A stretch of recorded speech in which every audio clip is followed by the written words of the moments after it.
আশঙ্কাজনক হারে বাড়ছে হামের সংক্রমণ। প্রতিদিনই ভর্তি হচ্ছে নতুন নতুন রোগী।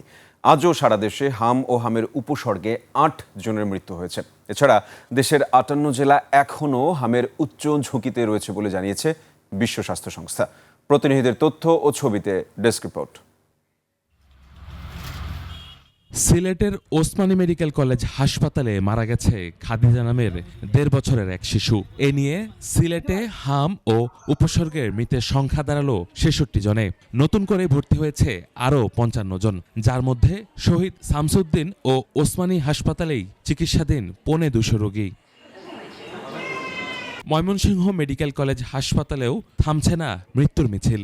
আজও মারা গেছে শেরপুর থেকে আসা ৬ বছরের এক শিশু। এ নিয়ে হাসপাতালটিতে মোট ৪৮ শিশুর মৃত্যু হলো। বর্তমানে ১১২ শিশু চিকিৎসাধীন। সংক্রমণের এই বিস্তার কেবল শিশুদের মাঝেই সীমাবদ্ধ নেই। বরিশালে হামে একজনের মৃত্যুর পাশাপাশি প্রাপ্তবয়স্কদের মধ্যেও রোগটি ছড়িয়ে পড়ছে। একই চিত্র বরগুনাতেও। জেলাটিতে এ পর্যন্ত ৭০৮ জন রোগী শনাক্ত হয়েছে। সেবা না পেয়ে অনেকেই রোগীদের বরিশাল বা ঢাকায় নিয়ে যাচ্ছে।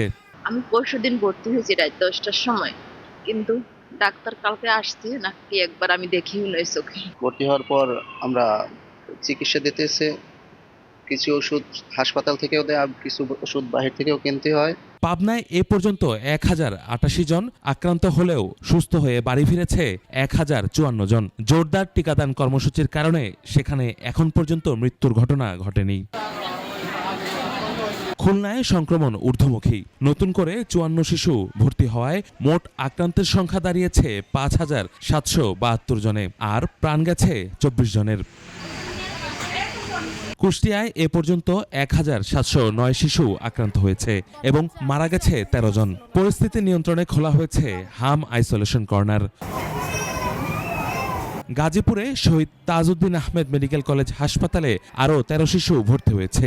এ নিয়ে চলতি বছরে জেলায় ১,০৯৫ শিশু চিকিৎসা নিয়েছে। খোলা হয়েছে আলাদা বিশেষ ওয়ার্ড।